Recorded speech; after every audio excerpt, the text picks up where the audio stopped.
Oke, jumpa lagi dengan Pandit Dadakan bersama gua Wisnu. Pada kesempatan kali ini mau ngebahas tentang partai yang berlangsung tadi malam ya, lanjutan Liga Champions antara Manchester United melawan Galatasaray di Old Trafford, dan lagi-lagi MU menelan kekalahan ya. Ini pil pahit banget buat MU ya. Oke, kita langsung aja bahas formasi ya. Formasi MU menurunkan formasi 4-3-3 dengan Amrabat lagi-lagi diplot sebagai bek kiri, Lindelof dan Varane duo bek tengah bersama Dalot di bek kanan. Lini tengah ada trio Mason Mount, Casemiro dan Hannibal. Mason Mount sebagai pivot, Casemiro sebagai pivot, Mason Mount dan Hannibal lebih bermain di depan Casemiro ya. Lalu di lini depan ada Rashford, Højlund dan Bruno Fernandes yang sekarang diposisikan sebagai sayap kanan ya, atau penyerang kanan. Oke, lanjut ke Galatasaray, ada Icardi ya, striker ya yang udah malang melintang ya, striker papan atas. Ada Artukoglu, Wilfried Zaha mantan pemain MU, ada Lucas Torreira mantan pemain Arsenal, dan ini bek kanan yang notable minggu lalu bermain bagus ya, Boy ya. Lalu ada Davinson Sanchez, Bardakci sama Angelino, kipernya si Muslera. Nah, oh ya, kiper MU nggak dibahas ya. Onana. Oh, pasti Onana ya. Belum ada kiper lain lagi. Ya udah, lanjut kita mulai ke jalannya pertandingan ya. 20 menit awal itu gua apresiasi sih, MU bermain bagus ya. Ciptain peluang, pressingnya juga bagus ya, pressing bagus, intensitas tinggi. Ini ala Ten Hag lah menurut gue. Ini skema Ten Hag ini ya seperti ini sebenarnya di 20 menit awal ini ya. 20 menit awal ini MU bermain bagus ya. Cuman kelemahannya MU itu di transisinya jelek. Jadi banyak ninggalin ruang kosong di pertahanan. Itu penyebabnya sih gara-gara transisi kalau menurut gue. Transisi dari posisi menyerang ke bertahan yang sangat buruk, terutama di lini pertahanan ya. Oke, memang MU bisa unggul lebih dahulu ya melalui gol Rasmus Højlund, kerjasama yang bagus antara Højlund dan Rashford ya dengan umpan. Kayaknya si Rashford udah kena semprot sama Ten Hag ya, disuruh main agak tidak terlalu egois, jadi lebih sering mengumpan, dan terbukti umpannya berhasil dimanfaatkan dengan heading yang keren banget dari Rasmus Højlund ya. Bagus banget ini ya. Oke.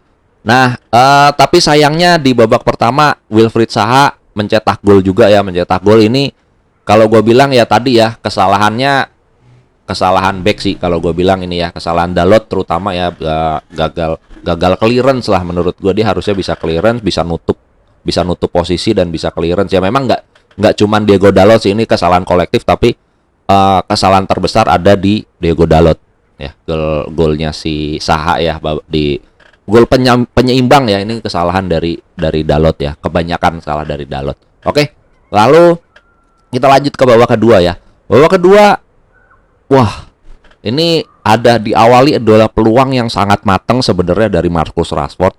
Sayang dia saking kayaknya dimarahin sama Ten Hag ya, gara-gara bermain terlalu individu di pertandingan sebelumnya. Ini yang harusnya di mana dia harusnya finishing gitu. Udah one on one, memang posisi Bruno memang enak ya, tapi umpannya jelek. Sayang sekali. Itu kalau umpannya bagus ya harusnya gol juga ya.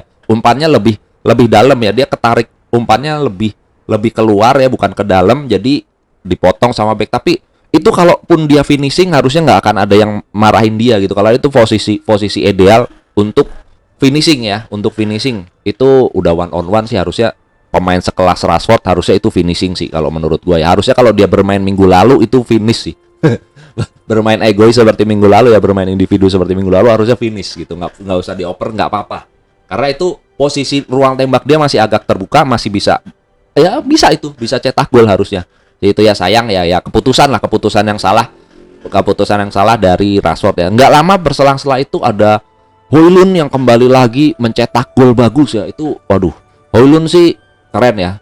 Kemarin sayangnya itu gol dianulir, itu keren ya, finishingnya tenang gitu ya, di kotak penalti dia tenang. Ini striker menurut gue di pertandingan ini Højlund bermain bagus ya.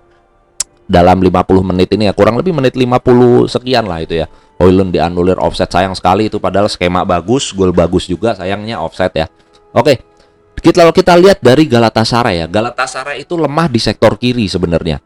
Di sektor kiri ini lemah, berhasil banyak dimanfaatkan peluang-peluang MU lahir dari sini ya, dari sektor-sektor kiri ya. Asis si Rashford juga kepada Højlund juga di babak pertama juga dari sektor kiri ya. Ini ya, berarti Memang udah bener MU udah banyak manfaatkan sektor ini karena menurut gue bukan itu aja, karena Amrabat yang tadi gue bilang Amrabat main ke tengah.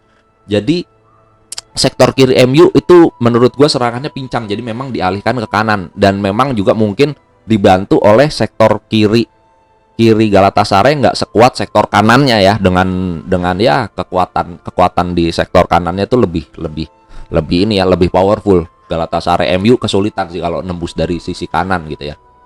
Oke, nah ini yang memperparah ya MU ya. Tadi udah gue singgung, dia sebenarnya kalau untuk nyerang oke.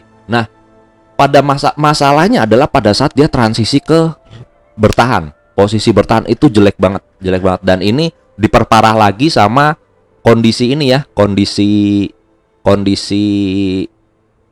jeleknya koordinasi lini pertahanan MU gitu ya. Ditambah parah dari itu ya. Ya memang kalau udah positioningnya salah, terlalu jauh gitu ya, terlalu banyak ruang kosong, dan ini celah ini yang dimanfaatkan oleh pemain-pemain Galatasaray ya, pemain-pemain yang punya kecepatan tentunya gitu ya. Jadi dimanfaatkan. Nah, ini MU kelabakan, jadi sering pelanggaran lah gitu ya, jadi sering melakukan pelanggaran lah. Terus ya puncaknya adalah kartu merah ya, kartu kuning kedua dari Casemiro. Ini menurut gue ya memang ada faktor Onana salah ya. Kalau ini bukan dari transisi sih, ini kesalahan build up lah kalau menurut gue ya. Jadi Casemiro yang udah out of position juga terpaksa harus melakukan pelanggaran keras ya, yang berujung kartu kuning kedua dan dia di kartu merah gitu. So far sih sampai 2-2 ini ya, golnya Højlund kedua terus disamakan oleh Artukoglu, ini pertandingan seru banget sebenarnya. Nah, ini titik baliknya lah pada saat Casemiro ini di kartu merah. Udah lini pertahanan udah kacau banget kalau menurut gua, udah hilang Casemiro ya, ini kacau banget ya. Udah kacau banget. Jadi ada penalti gagal juga dari Icardi gitu ya, yang itu harusnya memang hukuman ya untuk MU. Udah kelihatan sebenarnya ya begitu. 11 lawan 11 pun sebenarnya masalah MU adalah di lini belakang gitu. Masalah transisi dan koordinasi lini belakang. Dan diperparah dengan hilangnya Casemiro, ya udah. Ini berhasil banget dimanfaatkan oleh para pemain Galatasaray. Ya, jadi mereka bisa mencetak gol kemenangan bahkan ya di menit 81 oleh Mauro Icardi. Ya, ini selesai sih pertandingan kalau menurut gua sejak Casemiro di kartu merah itu sebenarnya selesai. Oke. Pada pertandingan kali ini gua akan sangat menyayangkan sih di saat lini kirinya pertahanan bagian kiri Galatasaray itu lemah gitu ya. Itu kenapa Anthony nggak masuk dari awal, nggak ngegantiin Bruno Fernandes yang menurut gue main biasa-biasa aja malam ini gitu ya, bermain biasa-biasa aja. Jadi dengan adanya Anthony, mungkin kombinasi segitiga Dalot, Anthony dan mungkin siapa, Hannibal atau Højlund atau siapapun itu, bisa Rashford juga yang masuk ke kiri atau siapapun itu, atau Mount gitu, itu mungkin akan lebih optimal kalau menurut gue ya. Sayang kita nggak tahu apa yang dipikir Ten Hag ya untuk tetap masang Bruno Fernandes yang justru duel juga kalah mulu. Ya kita catatan juga duel ya, ini Galatasaray hebat sih ya untuk urusan duel ini. Gua nggak tahu apakah fisik MU yang kalah atau memang niatnya ya niat untuk fighting spirit untuk duelnya yang memang kurang ya. Antara dua itu sih yang pasti, duel-duel dengan Galatasaray ini jadi alot banget. Gua nggak tahu kenapa gitu ya. Itu catatannya ya. Lalu catatan berikut adalah kita mau sorotin ke pemain ya. Ya terutama MU ya. Ini Højlund, sayang banget Højlund bermain sebagai striker ini bagus banget Højlund, bisa dibilang tanpa celah. Inilah benar-benar real striker yang memang dibutuhkan sama MU ya. Tinggal supportnya aja nih ya. Istilahnya support dari pemain tengah dan dua pemain di samping dia. Ya ini Højlund bermain bagus banget. Sayangnya ya itu tadi penampilan sempurna kalau gue bilang dari Højlund malam ini ternoda ya oleh buruknya transisi dan koordinasi lini pertahanan MU ya, termasuk kipernya juga ya. Ya lini pertahanan kompleks lah, inilah permasalahan MU ya. Ya terus dari Galatasaray juga ya, selain Icardi, Wilfried Zaha ya, mereka secara Davinson Sanchez bahkan 2 assist ya. Secara kolektif mereka pertahanan dibilang bagus juga, tapi ya karena Højlund bermain bagus ya bisa mencetak 2 gol gitu. Tapi apresiasi untuk solid sih mereka mereka tuh fighting spiritnya bagus banget gitu ya. Ini yang bikin MU kewalahan sih di sini sih. Karena MU mungkin fighting spirit rendah atau kalah fisik antara dua itu ya. Fighting spiritnya edan banget, intensitasnya juga tinggi banget, pressingnya juga.